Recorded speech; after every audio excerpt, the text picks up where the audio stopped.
Okay, here we go. All right, welcome people in Facebook land. My name is Jennifer Hoprich. I'm the East Valley Village lead, and welcome to our East Valley Village for June 16th. Today, we're going to be talking about integrating a new sibling into the family and all the things that go along with that. So if you're watching on the Facebook Live, and it's actually live, if you're on right now, feel free to type in questions in the comments. We might be able to address those while our speaker is speaking, or if not, we can always come back later and make sure to answer those questions. And so I would like to share a little bit about what we are if this is your first time tuning in. This will just take 1 minute. Fourth Trimester Arizona was established to honor and support parents as they navigate the real challenges and joys of parenthood, and to connect them with a community that embraces and supports them in parenting. We are the village into which Arizona families are born, and we aim to change the culture of parenting in our community so that no one has to do this alone. In our village, families are loved, they are seen as capable, and they belong. This is our time to be here for Arizona families. So thank you so much for joining us. And I would like to formally introduce our amazing speaker who's going to be sharing some tips and tricks and experience and wisdom on this topic. Her name is Anya-Is Shante. She is a mother, early childhood expert, full spectrum doula, and lactation educator who has the honor of being a family advocate for herself and others. Her sole proprietorship, always supported by Anya-Is Shante, provides support through doula care, education, and advocacy for all families' experiences. As a mother of two, she is passionate about navigating the world of family expansion and providing sibling support to her communities while helping them evolve in their parenthood journeys. So please join me in welcoming Anya-Is Shante. Thank you so much for being here this morning.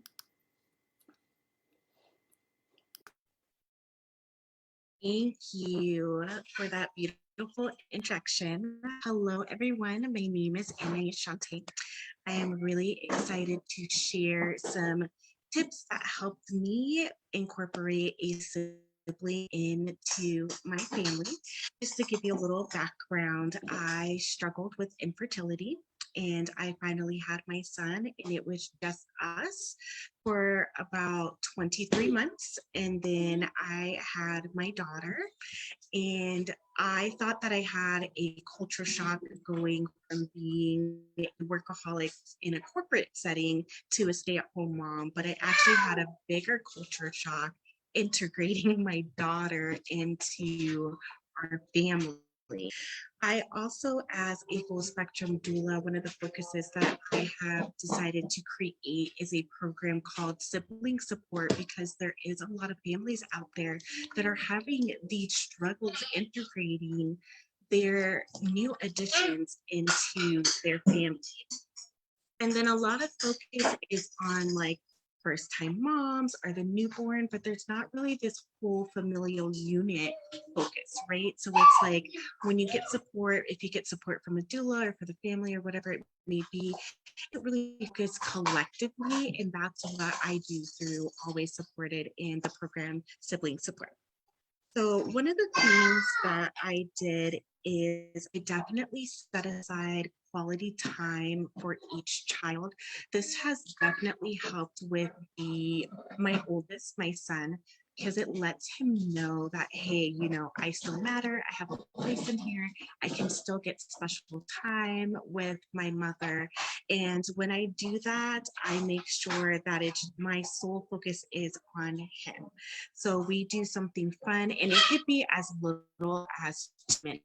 And I mean, that's just because of his attention span. He is a 2-year-old.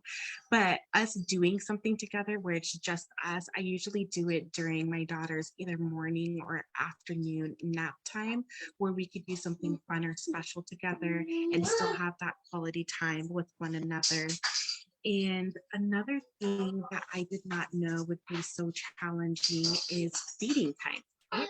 So I body feed my daughter, and while I am feeding her, I am holding her. She's having that close connection, and was really challenging for my son because he wanted to have that special time as well. And so what I did is I created a feeding basket that I utilized just for him while I'm feeding my daughter. And this can have the most random things in it. When it first started out, it was super special with like special snacks, special toys. And now it's just whatever it may be. So it could be toothbrushes, whatever toys that he's interested in. And this really helps because it allows him to have something special to do while I am feeding my daughter. So this has been really helpful for me. We only bring it out during feeding. So it is a special basket that comes out while I am feeding his sister. And he knows that when this basket comes out, that it's time for his sister to eat. And that has been very helpful too. And he's always excited to see what is inside of the basket. So that is a tip that I have, or a little hack for you, is just to create something special. And you don't have to buy something special. I was gifted this basket, but you can literally just have a cup of something and put some cool little toys in there, or something that your child's interested in, so that they can be occupied while you are feeding your other child. Another thing that I did is I prepped for the integration of my daughter. So while I was pregnant, I talked about having, another child that was coming into our family. We got a baby doll so that we could have that baby doll kind of like be in the family. We also like the car seat, we would put the baby doll in the car seat so that my son would get used to having another person around. And that really helped too. And then we narrated everything. I was very adamant about my son being a part of my daughter's birth experience, and he was there for everything. Um, which for me was a blessing because my daughter was in the middle of a pandemic, but I birthed her at a birthing center, and I was able to have him be involved with that. And one of the things that I do is we talk about everything, right? So even when things are hard, when things are going well, we talk about how we're feeling, how we're doing, what the sibling means for us, right? So what does it look like? Having a hard time sharing mom or dad or whomever the caregiver may be, and really allowing the children to process that. No, thank you. Mommy needs to keep on. She's speaking right now. And so I really like that because you have to validate your new feelings, right? We are all evolving as a family, and now our family has a new person added to it, and it's really going to be a process of evolution for us to be able to grow together and nurture each other and learn from each other and adapt to all these personalities that are blending and matching together. And yeah, I think you're muted all of a sudden. So my assistant muted me. Yes. As you can hear in the background. And I think that's very important to talk about these feelings that we're having and trying to grow collectively as a family. Another thing that was really helpful for my child in particular is allowing him to be be a part of the process of caring for his sister. So whether that be handing her her pacifier or learning how to share toys, share space, like really including him instead of secluding him. And that has made huge, huge difference. my daughter just took her first step. So that's so exciting. Okay, so I really like to involve my children in each other's day to day and really trying to build that harmony that we have with one another as we grow. And so, one of the things that I was not prepared for was the mom guilt, right? Like, so I was not prepared for I was not prepared for balancing my two children when I was used to just having one child. And so, one of the things I had to learn is this new normal. How do I divide my attention and be able to give myself fully to everyone in my house while having them understand that I love them equally? It's just that my daughter's needs seem more dire because she's younger.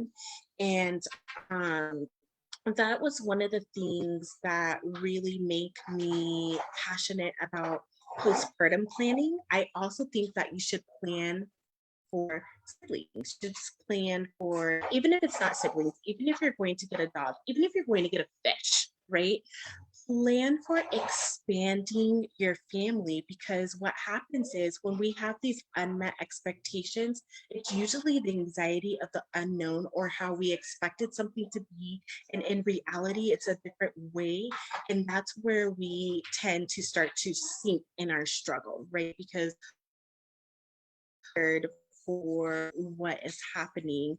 And so I am really excited about the program that I am creating called Sibling Support, because that is what is going to help you do. It is going to help plan what does a sibling look like for your family.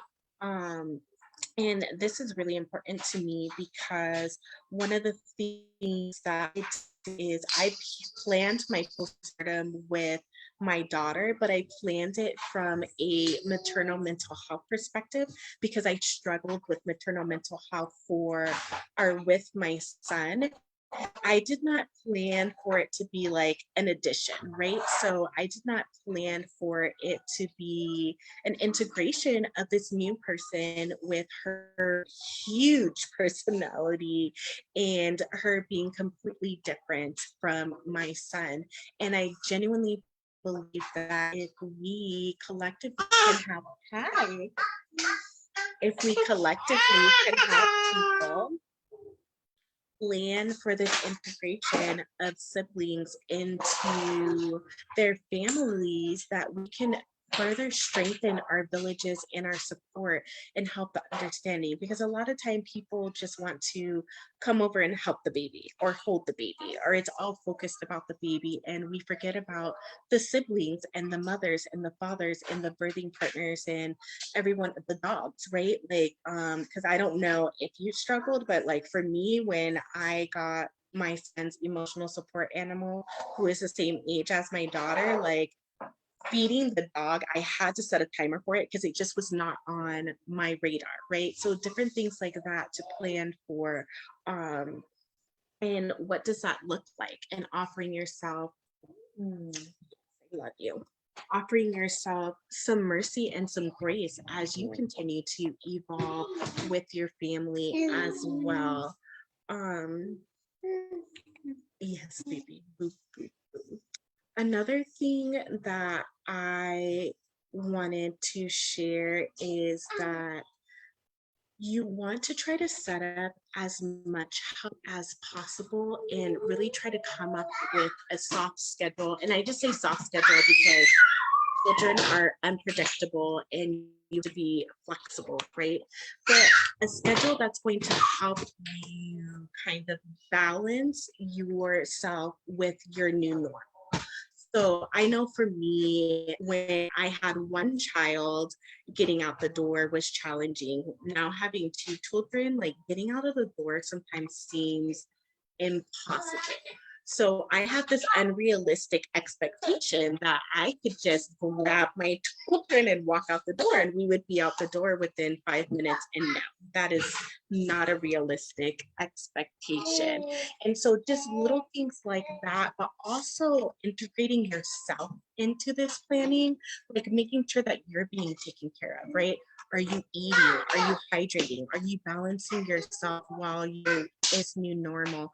Are you asking for help? Are you seeking resources in your village that will help you, navigate this new normal in a sense to where it can be challenging and there can be struggles and you are learning. I don't know about you, but like they forgot to give me the manual for my daughter too. I'm still trying to get the manual for my son.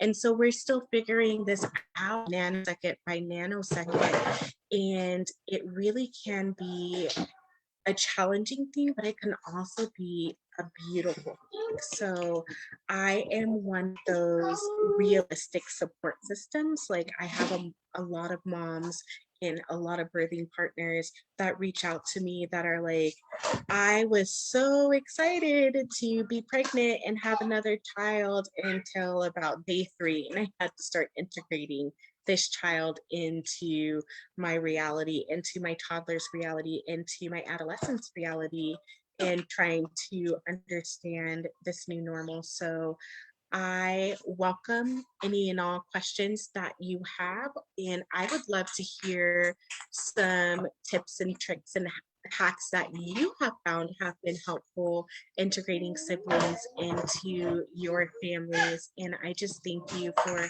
allowing me to share a piece of my heart and my wisdom with you today. Oh, thank you so much, Anais. That was really beautiful. Some great, just like bam, bam, bam, bam. This like that was some good knowledge that you shared with us. I'm so glad that we're going to have that recorded to come back to. I know I'm going to come back to the recording for that. That was awesome.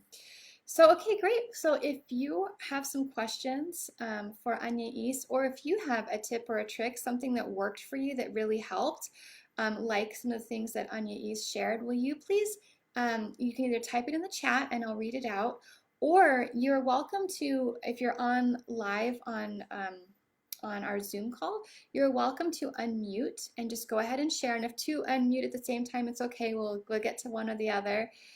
You can also type in questions if you're watching this on Facebook.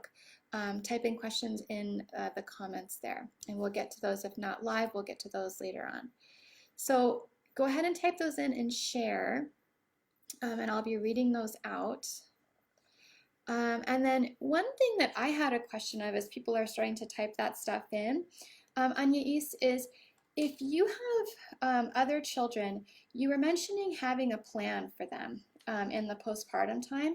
So would you suggest like trying to have like 2 or 3 people who would be kind of like available to come pick up the other children? Or would you recommend having the other children like every single day to have a play date? Or like how do you see that working in a way that's most beneficial?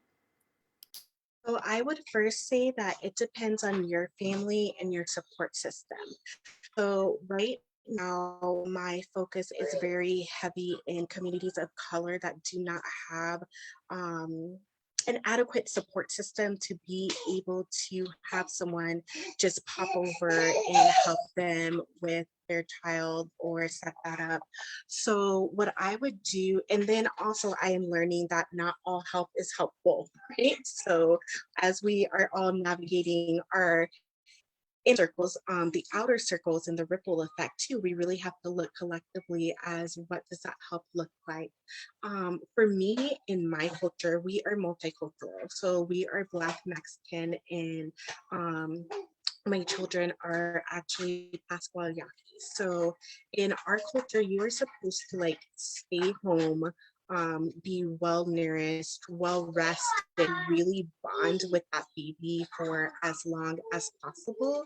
But then we are also multicultural in America, right? In America is heavy on get up, get out, get back to work, and doesn't really value the whole birthing process, even for the birthing person, but definitely for the non-birthing person.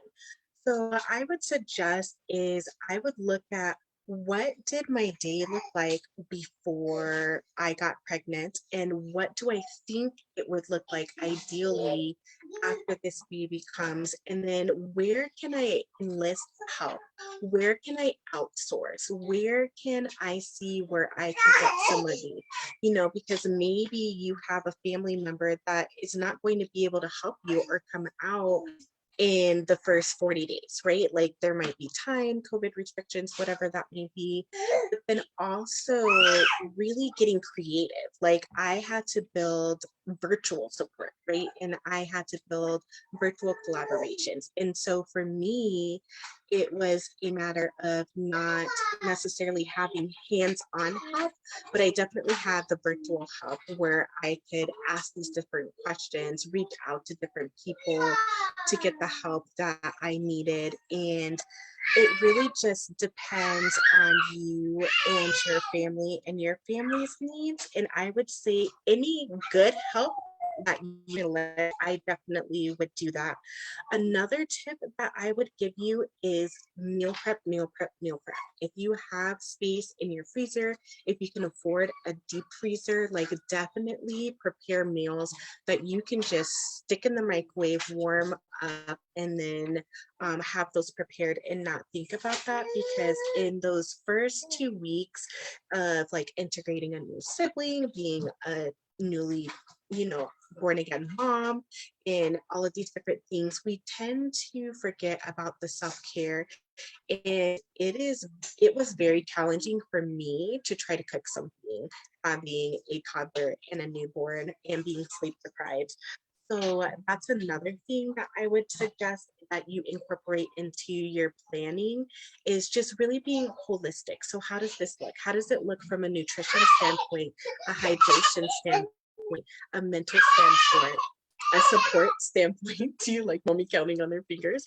A support standpoint. What does it look like? And then it can also help you evaluate your strengths and weaknesses. Where are you lacking? Like, do you feel like you do not have the hands-on support, and what can you do about that? What resources can you find? And that way you can, if you don't have those resources, you won't have that unrealistic expectation, right? So you won't have this expectation of like, I'm going to have hands-on help, and then you don't have hands-on help and you feel like, okay, this is a need that's not met, but I really wanted it. It gives you more of a sense of reality when you're building your family. Mm. Thank you so much for sharing all of that. When you were sharing, it reminded me of the idea of, like seven sisters, and like asking some people to come and, maybe somebody isn't able to drop off a meal, but maybe you have someone in your community who you've done play dates with, and they could just come to take, the kids or even just one of the kids for a little bit of time, like not everyone in our community can do all the things, but maybe like just asking for the things that are workable, for people.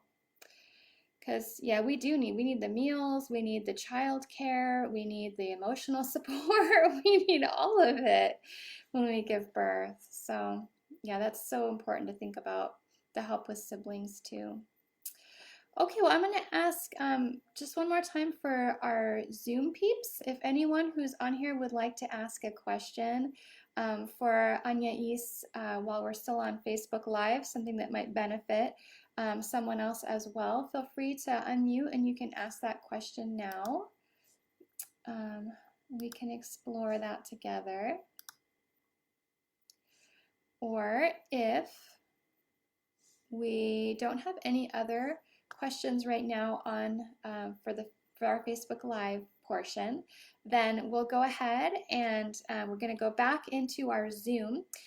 For those who are watching on Facebook Live, you are welcome to join in on the Zoom call. It's free, it's open to anyone. So every time that we have our village gatherings, we have a Zoom portion. And we do have a time that's not broadcast on Facebook Live that's more private, so you can ask more private questions. And that's what we're going to be doing right now. So thanks for joining in, and we'll be seeing you again Didn't write down the next time. But we'll, third Thursday of the month. Let me see if I've got it here. Here we go. That's going to be July 21st. Oh my gosh, that's my son's birthday. Okay. Will be our next East Valley Village gathering. We meet here the third Thursday of every month from 10 to 11:30, and we'll definitely be on Zoom at least through the summer. So please come back. We have a different topic every time. It's so wonderful to have the community. So thanks everyone for tuning in. We're going to hop over into our private Zoom chat again.